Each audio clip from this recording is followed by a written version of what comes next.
តាអ៊ំរូបសំណាក់មេតូខ្មែរសង់បែរមុខទៅរកច្រកព្រំដែនអានសេះស្រែកឲ្យកូនខ្មែរចងចាំទុកយោធាថៃបានយកគ្រឿងចាក់ចូលឈូសឆាយគំទេចរូបសំណាក់តាអ៊ំដែលសង់ឡើងនៅរង្វង់មូលច្រកអានសេះស្ថិតក្នុងភូមិអានសេះឃុំជុំខ្សានស្រុកជុំខ្សានខេត្តព្រះវិហារហេតុអ្វីយោធាថៃស្អប់លោកតាអ៊ំម្លេះតើប្រវត្តិរូបសំណាក់លោកតាអ៊ំមានអ្វីពាក់ព័ន្ធគំនុំអតីតកាលរវាងខ្មែរនិងសៀម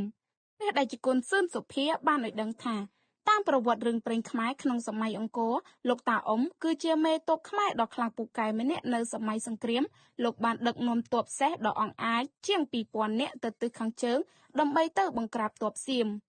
បន្ទាប់ពីបានធ្វើដំណើរមកដល់ចំណុចច្រកនេះលោកក៏បានបញ្ជាឲ្យកងទ័ពទាំងអស់ឈប់អានសិនដែលមានន័យថាឈប់សម្រាកសិនទ័ពសេះទ័ពស្រួចលាក់បើតាមវចនានុក្រមសម្ដេចជួនណាតអានសេះមានន័យថាកែបសេះ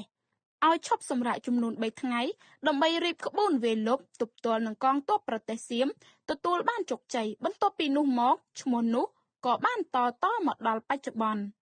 ចាប់ពីពេលនោះមក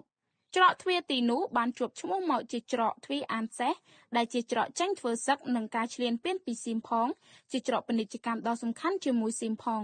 ច្រកអានសេះស្ថិតនៅភាគខាងជើងស្រុកជើងខ្សានមានចម្ងាយពីទីរួមស្រុកប្រមាណ24គីឡូម៉ែត្រលើខ្នងភ្នំដងរែកជួបព្រំប្រទល់ខេត្តឧបលប្រទេសថៃរូបសំណាក់តាអ៊ំដែលកសាងនៅលើច្រកអានសេះដោយយោធាតំបន់សឹករងព្រះវិហារក្បែរមាត់ច្រកទ្វារក្នុងទឹកដីកម្ពុជាហើយដែលកន្លងទៅទាហានសៀមតែងតែចោទខ្មែរថាបានសាងសង់រំលោភ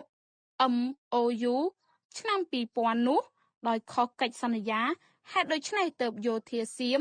តែងតែចង់វាយគំទេចរូបសំណាកលោកតាអ៊ំនេះក្នុងចំនួន2លើកកាលពីថ្ងៃទី24ដល់ថ្ងៃទី28ខែកក្កដានិងថ្ងៃទី7ដល់27ខែធ្នូឆ្នាំ2025កន្លងមកនេះ